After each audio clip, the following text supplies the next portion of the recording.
ఆదర్శప్రాయంగా నిలవాలని మంత్రం కోరుకుంటూ మీరు అలాగే ఉండాలి.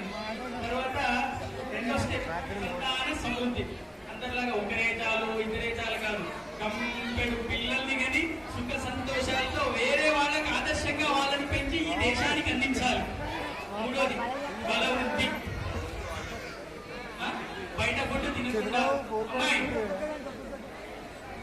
అమ్మాయి బయట ఫుడ్ తినకుండా ఇంట్లో మంచి మంచి వంటలు చేసి పెట్టి అబ్బాయికి సంతానానికి మిగతా కుటుంబ సభ్యులందరికీ తీసుకొని అందవృద్ధికి మీ దాంపత్య జీవితం తోడ్పడాలని కోరుకుంటూ మేమందరినీ మిమ్మల్ని మనసారా ఆశీర్వదిస్తున్నాం.